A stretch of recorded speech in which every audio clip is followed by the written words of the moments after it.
அந்த இறந்தார்ல அஜித், அவரோட டாய்லெட்டு அவங்க அடிச்ச அடியில அவரு அந்த எக்ஸ்கிரீஷன் எல்லாம் அவரோட அந்த சாம்பிள்ஸ் எல்லாம் எடுக்க வருவாங்க.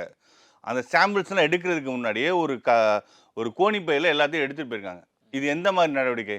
திருச்சியில வந்து ராமஜெயம் அவர்கள் கொலையெல்லாம் பார்த்தீங்கன்னா, அந்த தடயங்கள் அழிச்சனால தான் இன்னைக்கு வரையும் கண்டுபிடிக்க முடியல. அது யாரா இருக்கட்டும், ஒரு கொலையை நம்ம நியாயப்படுத்தக்கூடாது. அவரை வந்து கொன்னுட்டாங்க, அவரை வந்து எரிச்சும் செஞ்சுட்டாங்க. இப்ப என்னன்னா இன்ஸ்ட்ரக்ஷன் வந்து எங்கேருந்து வந்தது?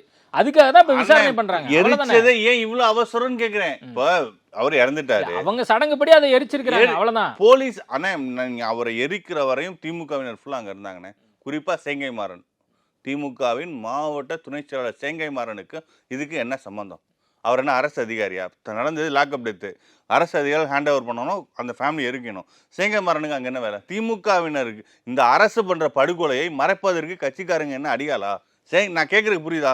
சேங்கை மாறன் அங்கே போனாரா இல்லையா? இல்லை பேரம் பேசினாரா இல்லையா? 50 லட்சம் தரோம், 20 லட்சம் தரோம் அப்படின்னு சொல்லி இங்கே கேஷ் டிரான்ஸ்ஃபர் ஆச்சா இல்லையா? அரசு அறிவிக்கட்டும். 1 கோடி கூட அந்த குடும்பத்திற்கு அறிவித்து அவங்களுக்கு வேலை வாய்ப்பு தர்றதும், வீட்டு மனை தர்றதும் இதெல்லாம் அரசு செய்யட்டும்.